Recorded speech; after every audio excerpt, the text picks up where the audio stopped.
These words of thanks come to us from the Native American people, known as the, I'm not even going to pretend to know how to pronounce that, but we're going to call it the H Clan. Also known as the Iroquois, or the Six Nations. Mohawk, Oneida, Cayuga, and a whole bunch of other ones. Children too are taught to greet the world each morning by saying thank you to all living things. They learn that according to Native American tradition, people everywhere are embraced as family. Our diversity, like all the wonders of nature, is truly a gift for which we are thankful. To be a human being is an honor, and we offer thanksgiving for all the gifts of life. Mother Earth, we thank you for giving us everything we need.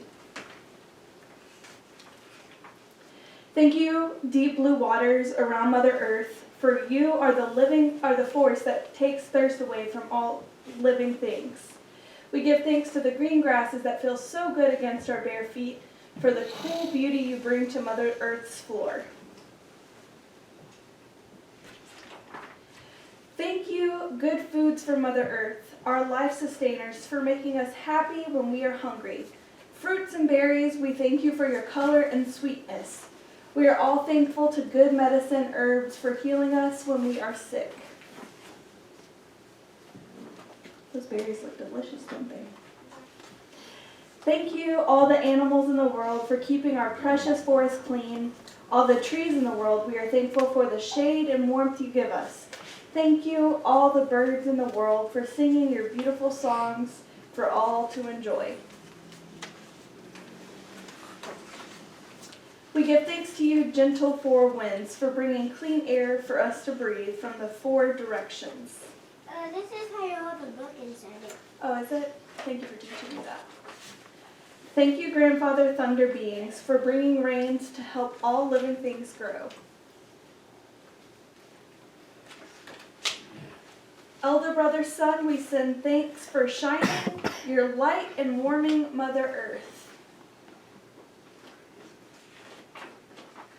Thank you, Grandmother Moon, for growing full every month to light the darkness for children and sparkling waters.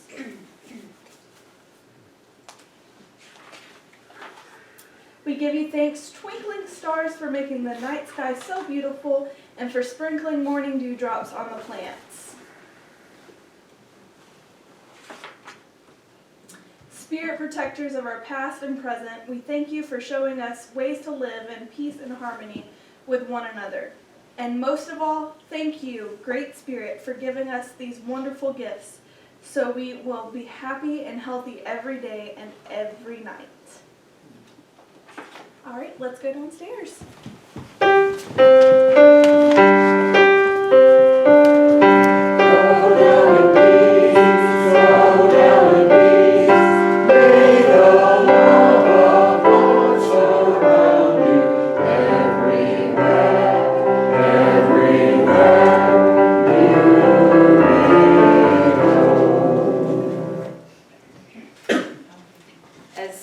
Pointed out, things are a little out of the normal order this morning. Please bear with us. We will formally light the chalice in a little while after we begin our program for this morning. I'd like to begin instead with a Thanksgiving blessing. This is by Naomi King, and let's take it as our meditation, prayer, thought for spirit, however you want to interpret that. I'll go ahead and say up front that several times during this meditation, I will call on you to say aloud, if you're willing and able, thanks. Let's try that once. Thanks.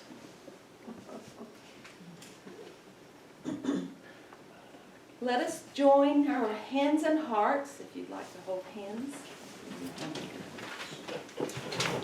In gratitude on this wondrous day where we have the abundance of our lives before us. We remember this day of bounty. We remember on this day of bounty all of those who do not have enough, who are afraid, who are lonely, and who suffer. We wish for the abundance of this world to be shared, for fear to become love, for the lonely to feel welcomed, and for the suffering to know rest and joy. For the labors, the love, the care that gave us the delights of this and every day, we say thanks. For the nourishment of our spirit, the challenges that strengthen us, and the friends we have on the journey, we sing thanks. For all that is our lives, for these good gifts, we whisper thanks. Overflowing with gratitude, let us shout thanks. Amen. May it be so.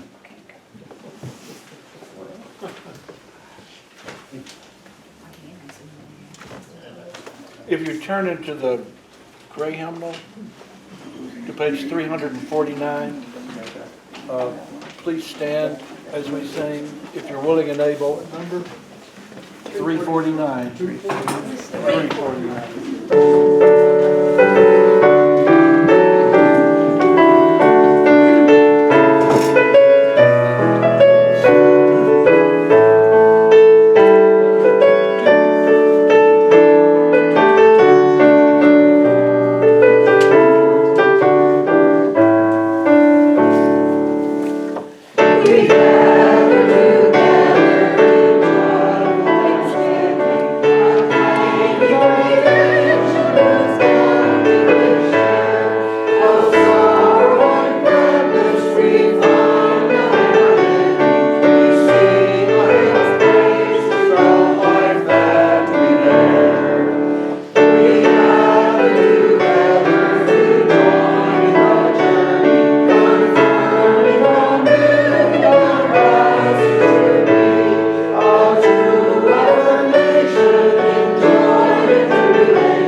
Yeah, JT? Right. Yeah. Producing the Thanksgiving movie? Yeah, listen, I'm stuck here in Denver. Hey, why didn't you send me direct? Yeah, I know we're supposed to save money. Yeah? Yeah, I know. There aren't too many direct flights into Plymouth, but it's going to be worth it. Filming in Plymouth is one of the reasons we're getting all this great publicity. NPR, Bill Moyers, and it's about time. There's been so much depressing stuff coming out of Hollywood right now, showing America in a bad light. But this is going to be different. Really different, yeah? Yeah, the previews look great.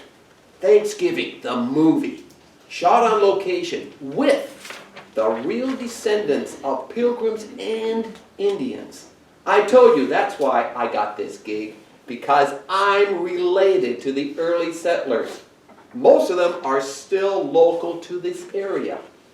Yeah, I thought we were going to save money on the screenplay too, but they got that Native American writer who won the Emmy. Yeah, it doesn't make sense. The story writes itself. Yeah, basically, it's what we learned in 3rd grade. Yeah, the Indians had feathers, and the Pilgrims wear the dark wool coats and funny hats. 2 different cultures coming together to help each other through the tough winter. It's perfect. As American as apple pie. It's what? No apples in Plymouth? Oh, okay. Pumpkin pie. Oh, whatever. We'll get down with it. Yeah. Okay.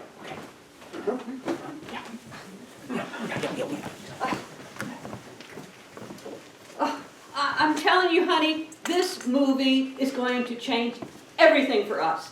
Thanksgiving, the movie, as told by an actual Native American screenwriter.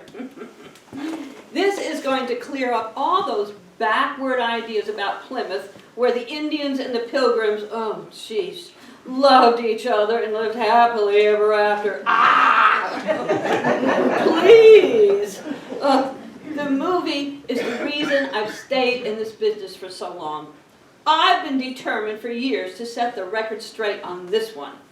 This country is ready to hear the other side of the story, not what they heard in Mrs. Armstrong's third grade class. What? If they're not ready? Well, they're gonna hear it anyway.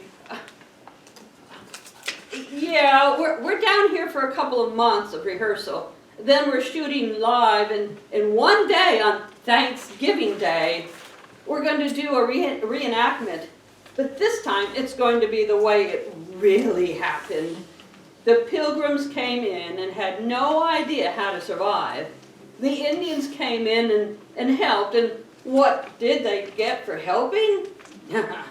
I'll tell you what they got. They got wiped out from a disease, and those that didn't die naturally were killed or chased off. Yeah. And then there's the big cover-up.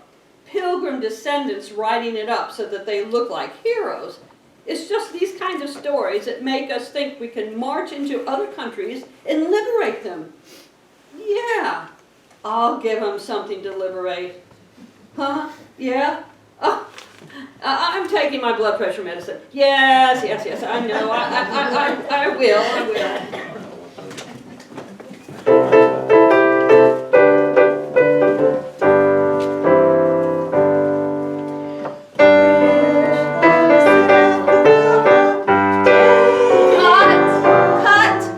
Cut. I told you, we're not ready for this yet. Oh my God. We got a producer who wants a chorus line of dancing Indians and a writer who wants a pilgrim firing squad. We aren't nearly ready for this. And on top of that, I've got an idiot for a boss. He doesn't know the first thing about making movies, and he's clueless when it comes to Thanksgiving. Yeah. Come on, you have no idea what it's like here, T. I mean, I know that the Pilgrims who came over were fighting amongst themselves and the Indians had a few squabbles. But I thought Thanksgiving was basically about living together in harmony. How about a truce or a treaty or something? Maybe we can call legal and get a restraining order? You ordered what? A table? A table? For everyone to sit around and eat? I don't think you understand the magnitude of the problem here. These two guys, or guy and woman, are going nuclear the next time they get together. And the writer is getting the Indians all fired up, which is making the Pilgrims nervous. I have no idea how we're going to be ready to broadcast this live on Thanksgiving. How big of a table? 92 seats? You've got to be kidding!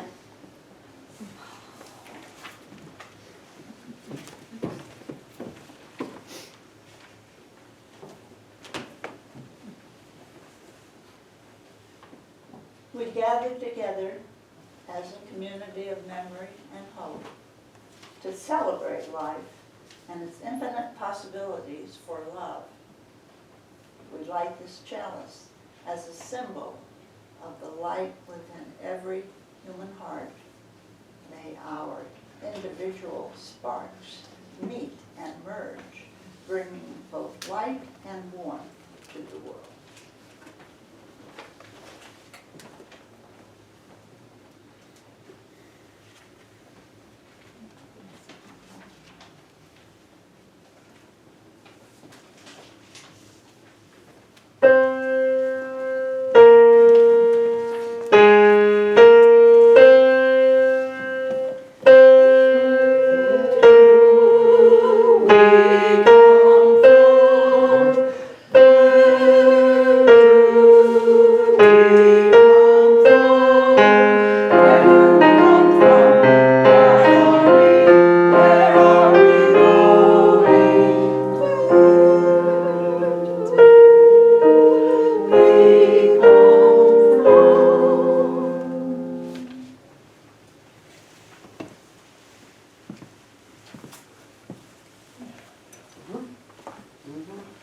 Okay, listen.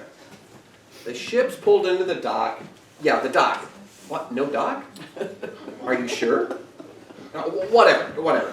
35 pilgrims in those hats with the buckles on them walk off the ship carrying the Christian flag and the American flag, singing "My Country 'Tis of Thee" as they step off on a full-size replica of the Mayflower onto the shores of the New World. Can you see it? Realism. That's what sells. Just think of it. Picture it this way. The ship, the costumes, the eating together, a couple of gourds, a couple of turkeys. Bida bang, bida boom, ba boom! You got a hit. Throw in a scene where they plant corn and smile at each other, and to be clear, we're the greatest nation on earth. Hard work, religious freedom, apple pie, yeah, okay, yeah, pumpkin pie, whatever. This is going to be better than Star Wars. Yeah, maybe we can throw in a couple of love scenes. Now we're talking. Let's see what I can do about that. Yeah, we can do it. Yeah, you got it. Here. You'll never guess what happened today. Oh, no, worse. I came on the set to find this hokey ship with Mayflower written on the decorator lighting on the front. Right. And all these disco pilgrims or something in sequin costumes. Sequins! Oh, yeah. Can you picture it? They just cross the entire ocean, half of them dying on the journey, and the ones who get off the ship are dancing down the gangplank. I tried to tell them that about half of the pilgrims were religious Puritans, right, like fundamentalists today, and about a third were indentured servants, many of them criminals who agreed to work in exchange for their ticket and food, but most of them skipped out on that bargain. Yeah. Yes, I know. I am trying to watch my blood pressure. It's just so unbelievable. This guy is ruining everything.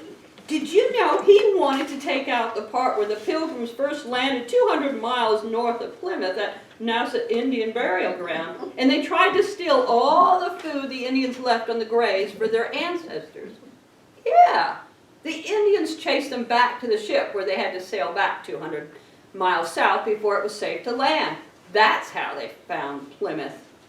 And it's bad enough that that he refuses to tell them the real story. But what gives him the right to try to make it a musical?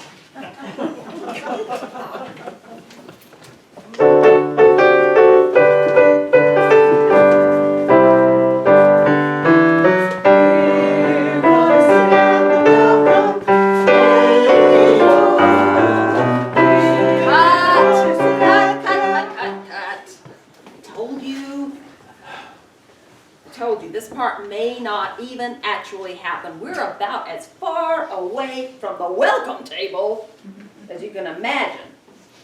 We've got the producer and the writer at each other's throats, and a director who nobody's even seen, T. Smith. You know what the T stands for? Tain't here. Maybe it's better that way, all the ridiculous ideas I've heard. Yeah, T, I'm still here. I got your box. Yeah, that writer, the one you insisted we hire, ordered the actors who were playing the Indians to attack. So they hid behind trees and shot arrows at the actors hired to play the Pilgrims. And some of them are good shots. If I hadn't ordered the rubber-tipped arrows, we might have some dead pilgrims lying around. Listen, I don't understand how this is going to work. This is a disaster. Oh.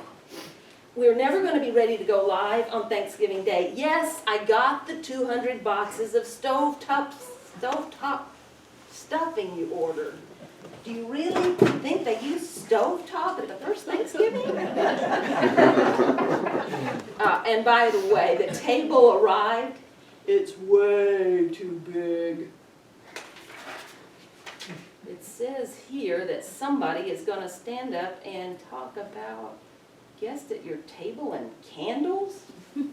Okay, right. Okay.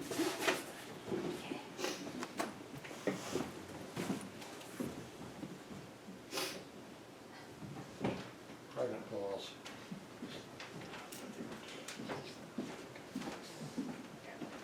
Now it's time for the advertisement.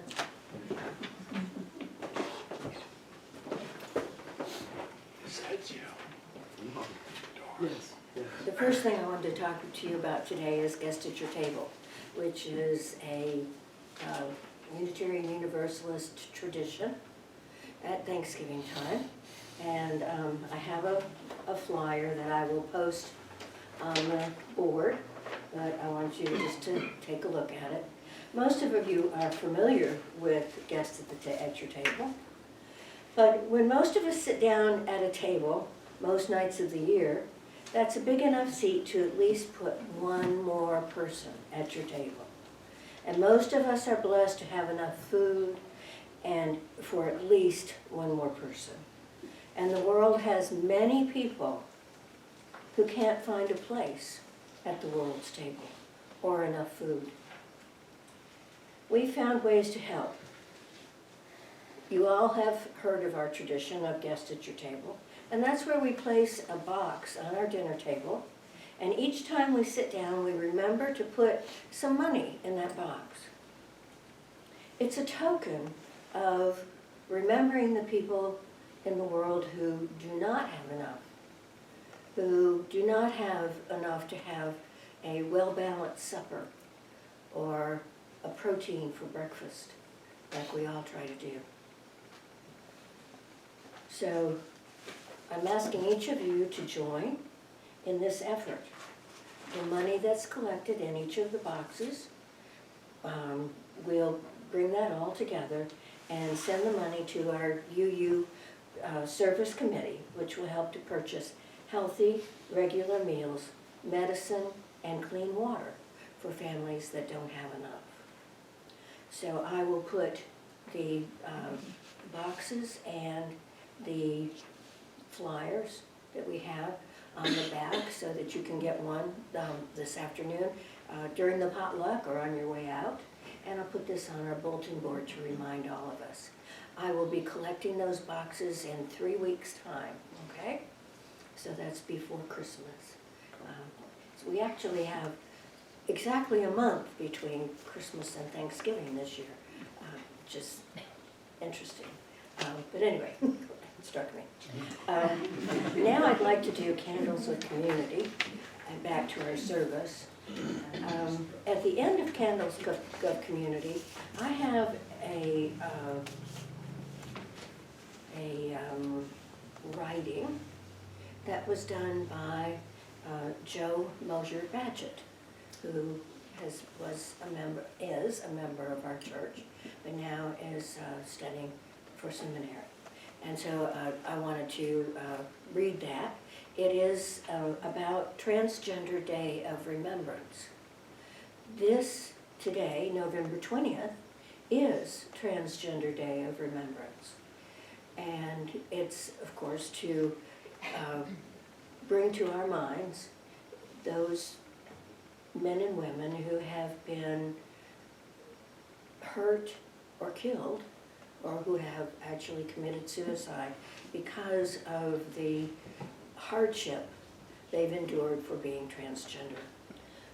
So I will read that at the end of our service. Also, not our service, our community, Candles of Community. Also at 6 o'clock this afternoon, we're going to have a Transgender Day of Remembrance ceremony. They're going to walk up to the park. So just to keep those things in mind, please. Okay, so now let's start with Candles of Community.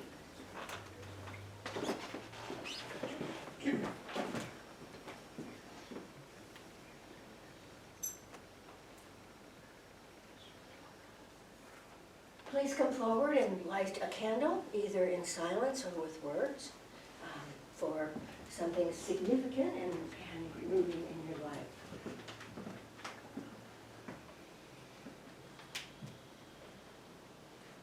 Okay, this is for several people that seem to be going through a lot of problems. Okay, one is Dr. Beebe. I don't know if any of you know him. He's my allergist. I get shots once a month. His daughter is, I think she's 30 now, maybe 31, but she is right now dying of cancer. She's at North Georgia Medical with her family around her. She's been through several trials, but none of them worked. And so basically I think now she's giving up, and they kind of know that. So I don't know if she's still alive right at this moment. I heard about this on Friday, so here's to the Beebe family. And hopefully Lauren will find peace. And let me do one more.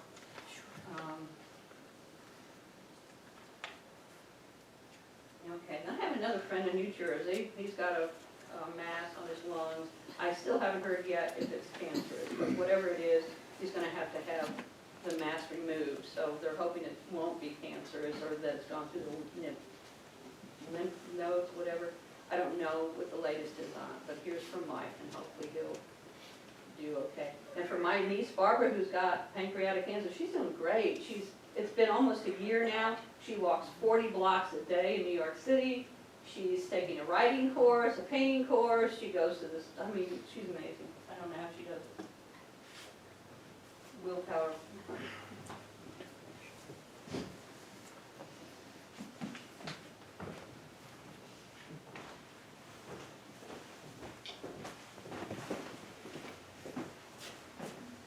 This candle is for my husband, who is on day 2 of quitting smoking. So,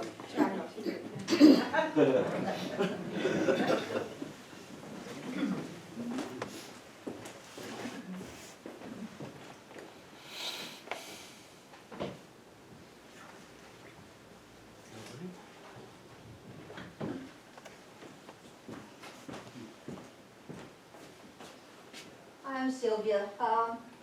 This candle is just to say that to me there is joy in belonging to this church and to all of the people that are in it. So thank you all and happy Thanksgiving.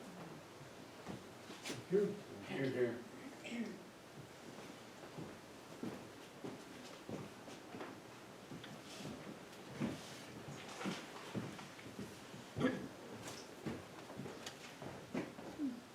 Hello, I'm Becky, and I had a birthday in November, and I'll let you guess my age.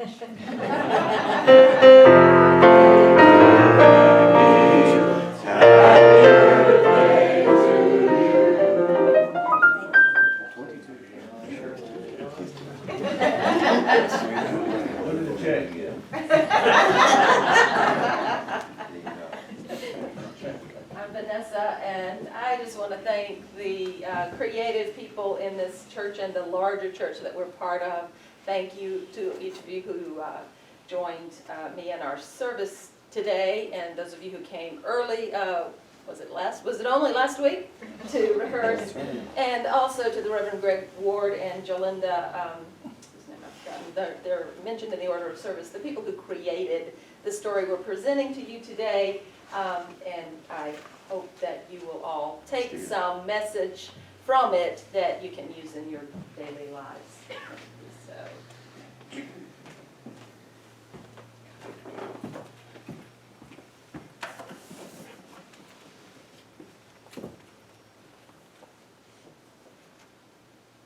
I light this candle so that we can remember the blessings that we have and be grateful and show our gratitude in all kinds of small and generous ways.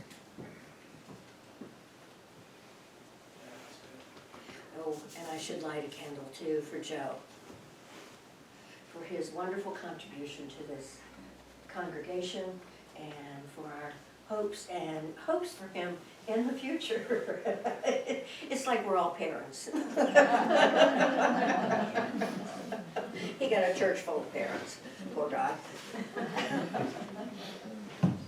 Okay, I'm gonna go back up to the microphone and read this.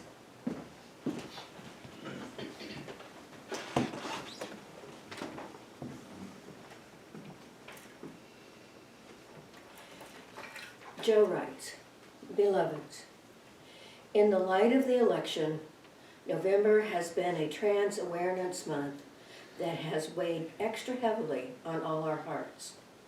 This Trans Day of Remembrance brings us yet another heartbreaking list of beautiful souls violently taken from us before their time. We must take the time to mourn. We must take the time to express our outrage, our fear, our frustration, our bewilderment, and our overall sense of loss. Amid all our grief, however, we must not let go of hope.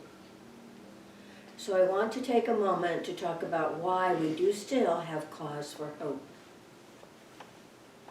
I see a world that often feels like it's burning, but I also see courageous trans warriors, tried by fire, emerging from that smoke. Bold, beautiful souls who will not shrink from the battle for their very lives.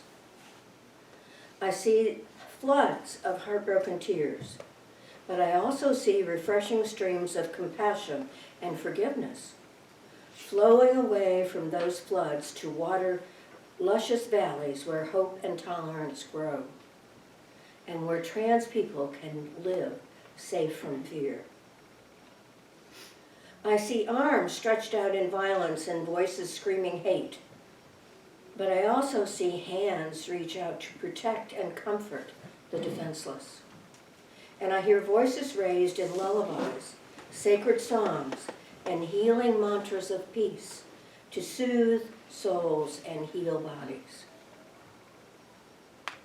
The sad reality today is that our trans bodies are literal battlegrounds, especially of those of us who also happen to be people of color. We are often very visible beacons in a world of hate. We trans folk are the others in the eyes of many, but we really are not others at all. We are examples for everyone to follow in their own journey of self-discovery, whatever those journeys look like. We are the physical embodiment of change, of journey, of quest, and of free will. We are feared because we are brave. We are despised because we dare to be different. We dare to challenge the way things are. Today we mourn the folk we have lost, family, friends, and acquaintances.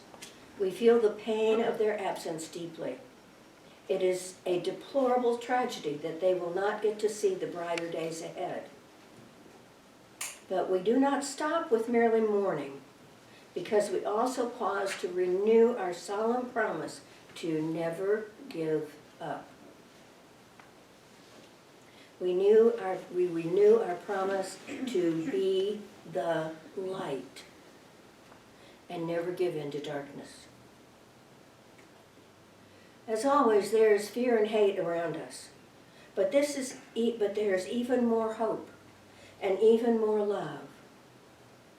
Hold on to the memories of those who have gone before. Mourn their loss. But even in grief, remember to hold on to equality, to hope, and the brighter tomorrow. And that the brighter tomorrow starts today with each of us. Sending all my love, Joe.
Yeah, I know, yes, the budget is important. And I told you, I promised you, this movie was going to make money. But you've got to understand how crazy it is here. The director hired this writer who's simply impossible to work with. Yesterday, she flew into a rage and started ripping all the sequins off the pilgrim costume. Then she threw them all in the mud. She said the pilgrims were dirty people. But now, none of the pilgrim descendants will wear the outfits. When the pilgrim actors argued, the writer started swinging a 7-pound turkey, calling them thieves and religious fanatics. I thought someone was going to be killed by poultry. Yeah. Yeah, all right, and we still haven't even seen the director yet, which is really weird. But he keeps ordering all this stuff. A gigantic table for 92 people. I have no idea what his plan is. The only person who can call him is the assistant director. I'm hoping today we'll get a little better. Yeah. We're supposed to rehearse the scenes with Squanto. Yeah, he was that Native American who went into the Pilgrim village, learned English, and taught them how to plant crops. I figured since the writer is Native American, she should at least be happy with that part. Hey, I know.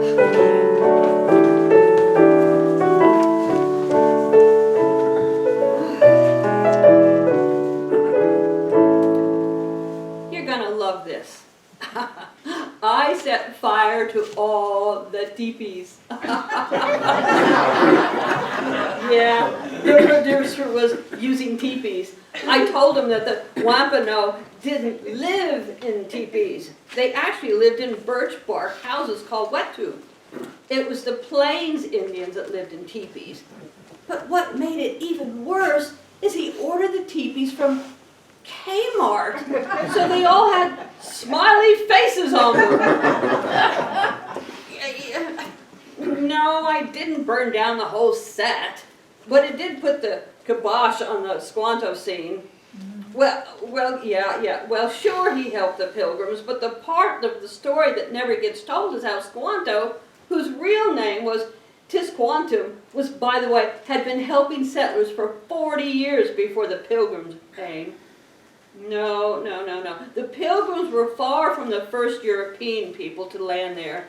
Squanto helped the early traders set up the camps, plant and harvest food, built warm homes, trade.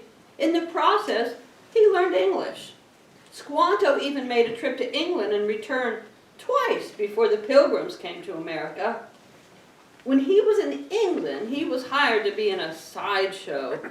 No one in England had ever seen an Indian before, but that made him feel degraded and homesick. Yeah. So he worked his way back to America, but as he made it back, he was kidnapped with 20 other Indians and taken to Spain and sold into slavery. Oh, it took years for him to regain his freedom and return home, desperate to find his family and tribe. Oh, but when he finally got back, he learned his entire tribe had died of disease brought over by the settlers. Ugh. That's the real story we should be telling, and the producer just wanted to gloss over it again. So I burned the teepees. No, honey, I will not apologize. I'm not the least bit sorry. Oh.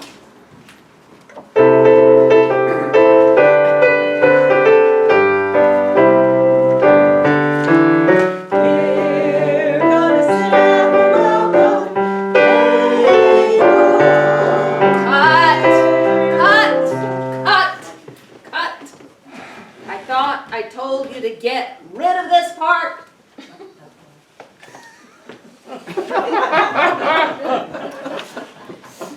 I'm bad. No, really, trust me. I've seen lots of these on-location fights. This one is especially nasty.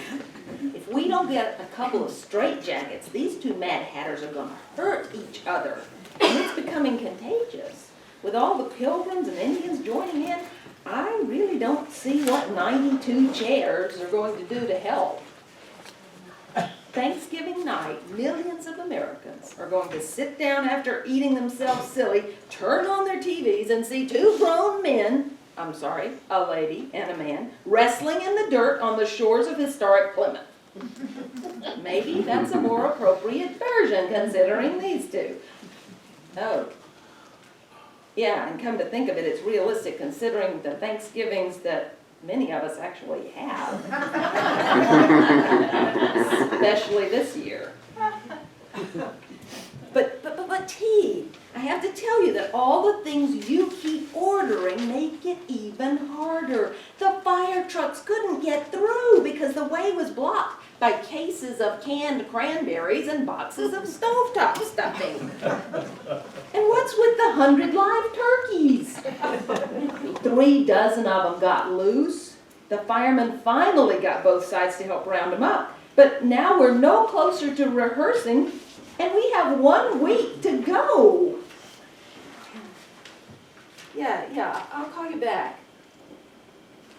It says here that it's time for the offertory.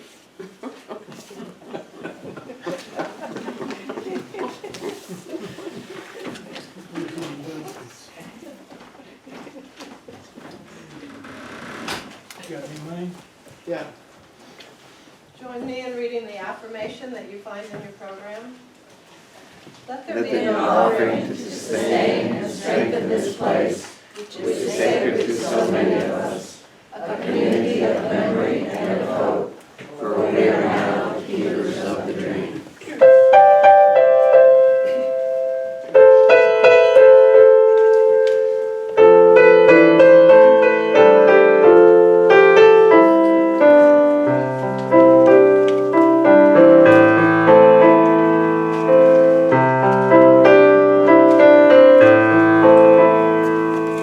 Think you own whatever land you land on.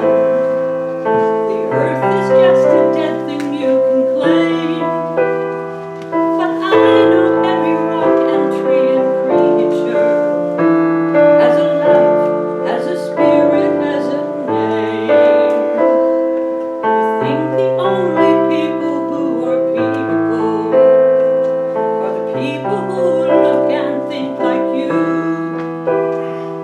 But if you walk the footsteps of a stranger, you'll learn things you never knew.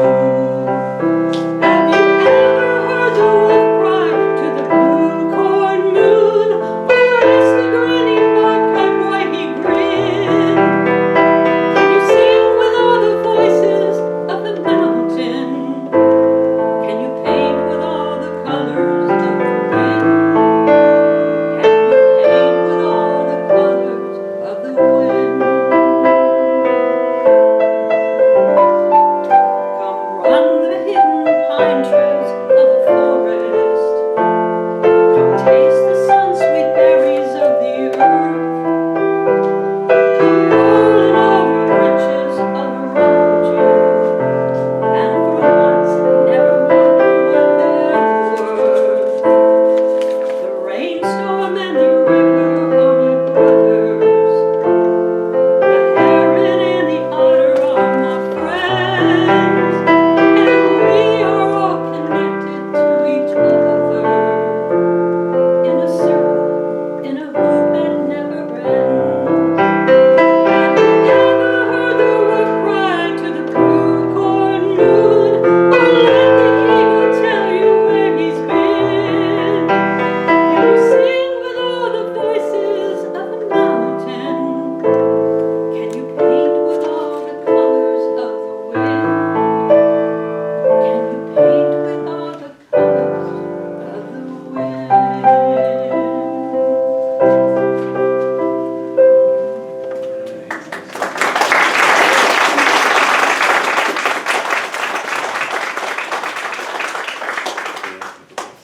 This generous offering is gratefully received to support the work of our church.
Yeah, JT, yeah, I know.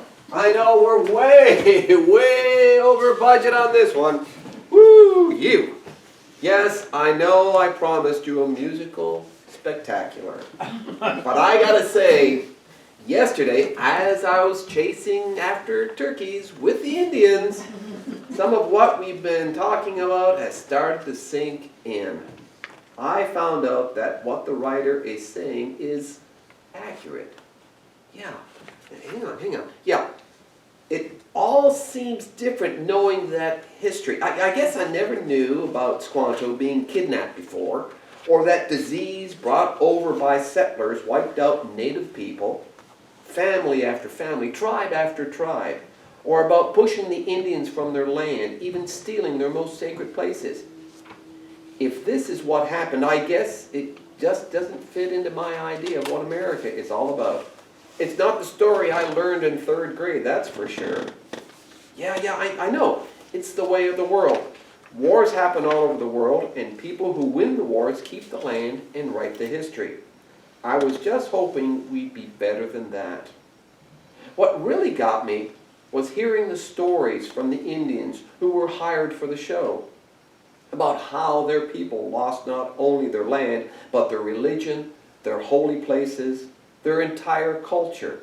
For crying out loud, it's just this fall, construction workers from the Dakota pipeline bulldozed a historic sacred site on the Standing Rock Sioux Nation. Different tribe, but same disregard for native culture. It's not the America I was proud of. I still think the writer is a little over the top, but I won't mind seeing her ideas because more people know of it. Yeah, no, I haven't met the director, this T. Smith, but considering what a mess this is, I sure hope he has a miracle up his sleeve.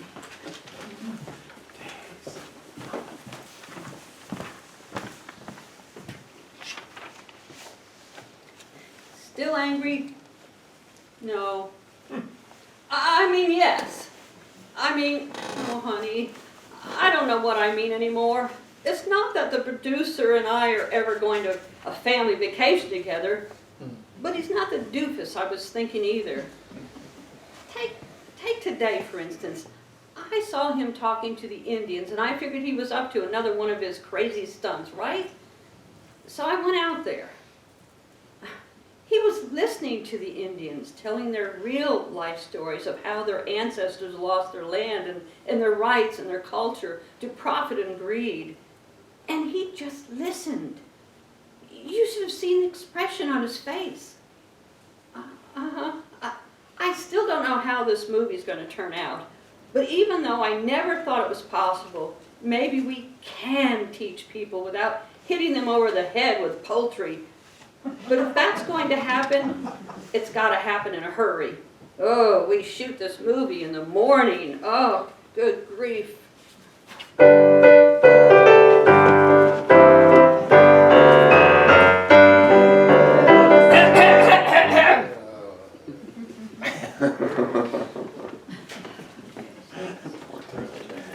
See, I'm dying here. It's 12 hours before we shoot, and we've been so busy stopping fights and putting out fires, we haven't had any time to rehearse at all. No, I haven't seen the writer and producer in the last couple of days, but last time I saw them, they were standing toe-to-toe, pointing fingers, and swinging turkeys. Honestly, at this point, I don't know how to pull this thing off. And meanwhile, all your stuff keeps showing up. Tables, chairs, silverware, centerpieces. I don't get it. We've only got a few hours left. How is any of this going to work? All I can say is you'd better have one heck of a plan for pulling this off, because I'm out of ideas. And if you don't, you better have one heck of a lawyer.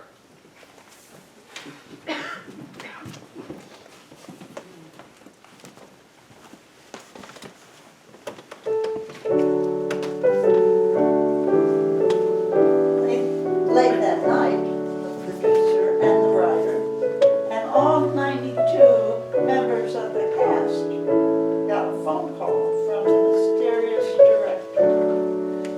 each of them, the message was the same. Be at the studio at 11 o'clock this morning. And there they were promised to see what Thanksgiving was really all about. When that time came, they all began to show up, still carrying the struggle of the last few months of their lives.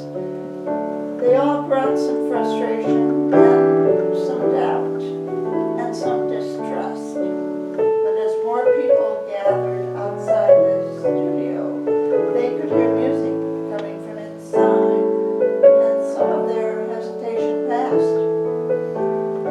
When the assistant director unlocked the doors, they stepped in to this large room, and it was like they were seeing for the first time a long banquet table set for 92, decorated and waiting for them to sit down. The music they could hear from outside had stopped, but the melody was still in the air. And there was a note on the keyboard. It read,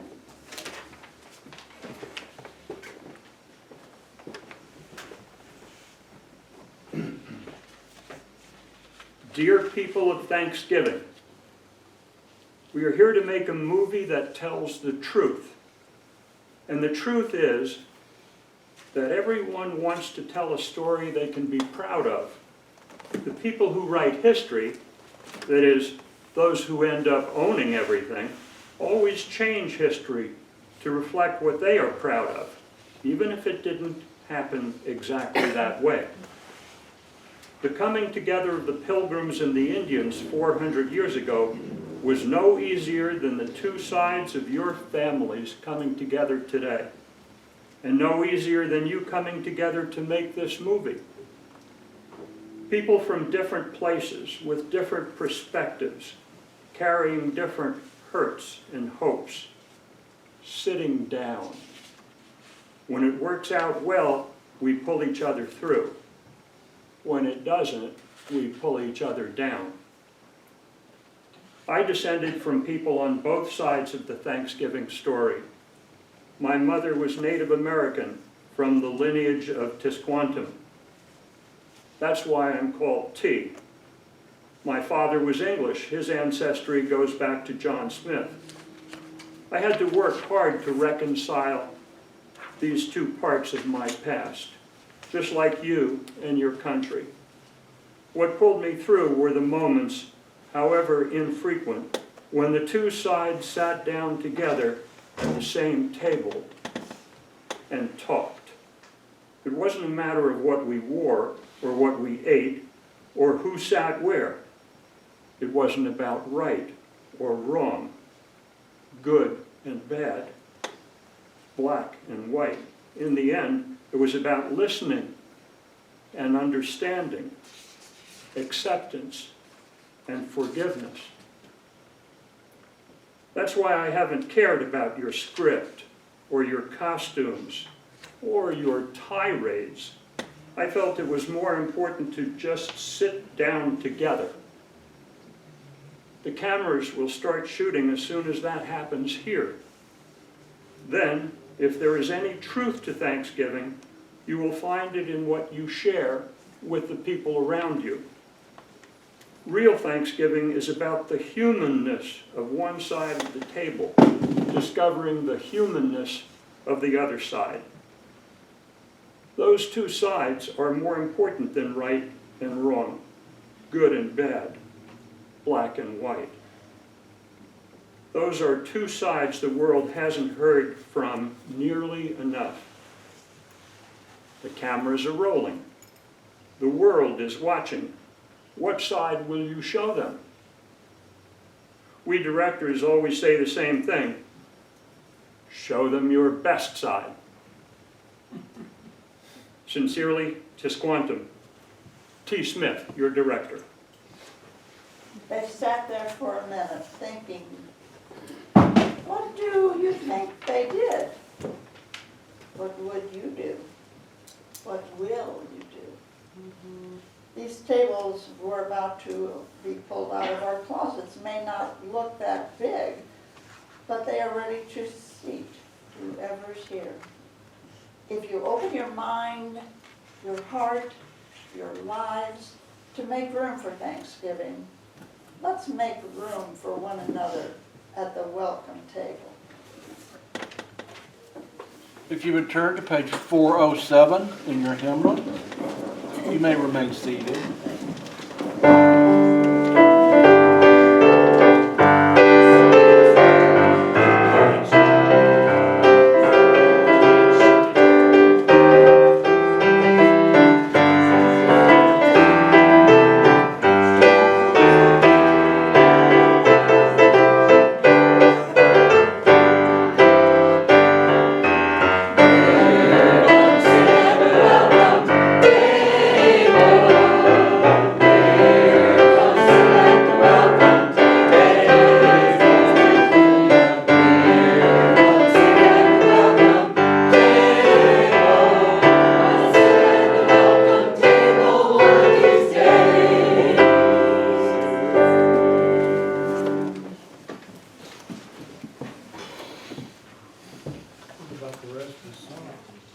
In closing, I have a reading from Eric Williams. The world is too beautiful. The world is too beautiful to be praised by only one voice.